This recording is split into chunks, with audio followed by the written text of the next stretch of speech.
जय श्री राम। वेदांत ज्योतिष बाय नमिता में आप सभी का स्वागत है। और आज मैं जो चर्चा का विषय लेकर आ रही हूँ वो लेकर आ रही हूँ कैसे हम अपने करियर हाउस को एक्टिवेशन दें, यानी कि करियर का हाउस अर्थात 10th हाउस को हम कैसे एक्टिवेट करें। तो उससे पहले हमें ना सबसे पहले कौन ग्रह किस हाउस में उसको डायरेक्ट स्ट्रेंथ मिलती है, यानी कि उसको दिग्बल कहाँ प्राप्त होता है, ये हमें समझना पड़ेगा।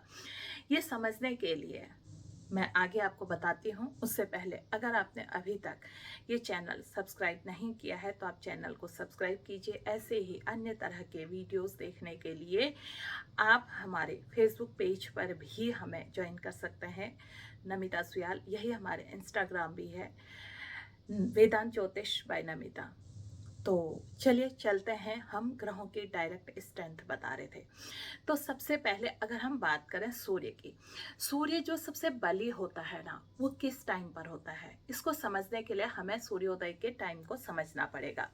सूर्य जो बली होता है वो दिन में 12 बजे के आसपास में बहुत बली होता है। और इस समय अगर हमारा जब जन्म होता है तो सूर्य जो हमारा होता है ना वो 10th हाउस में होता है।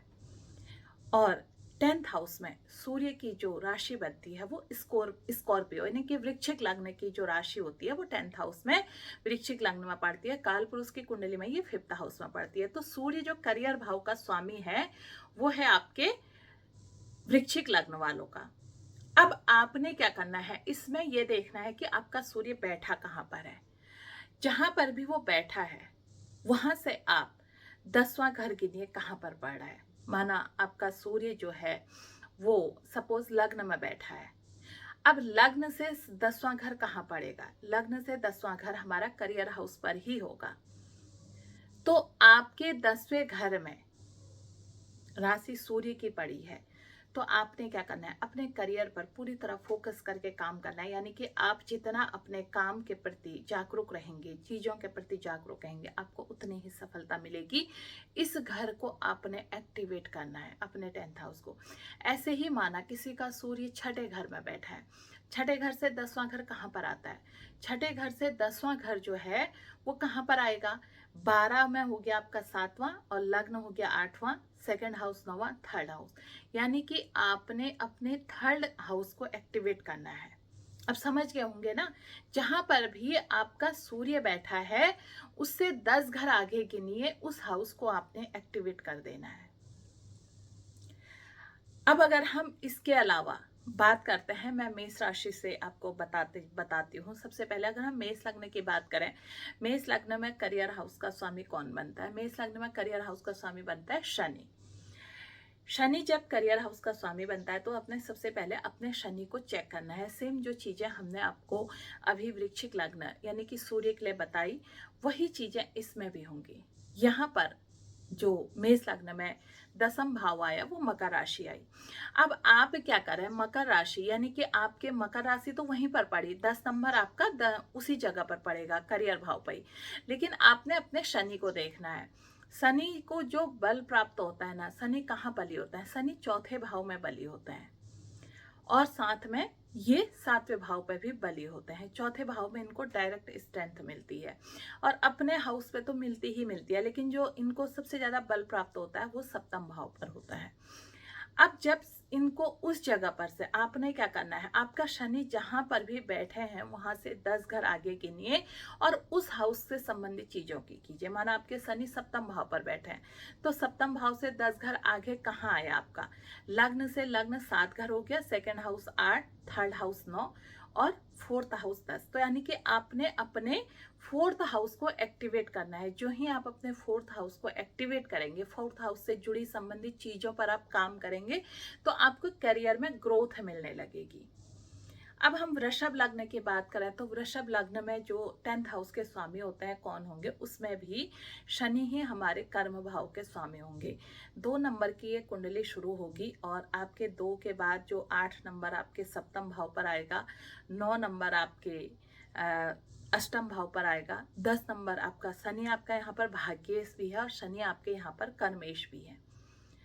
अब आपने ये देखना है कि आपके शनि बैठे कहाँ हैं। जहां बैठे हैं वहां से आप 10 घर आगे गिनिए और उस हाउस को एक्टिवेट कीजिए। माना आपके शनि छठे घर पर बैठे हैं, छठे घर से ठीक आपका 12वां घर 7 हो गया, लग्न 8 हो गया, सेकंड हाउस 9, थर्ड हाउस 10।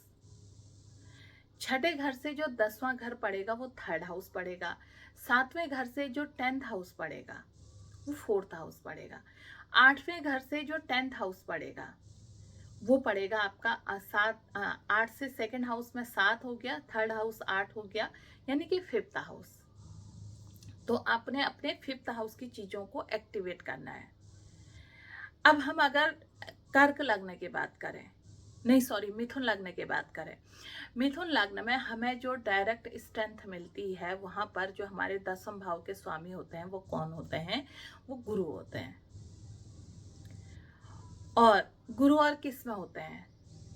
गुरु और होते हैं मीन राशि में।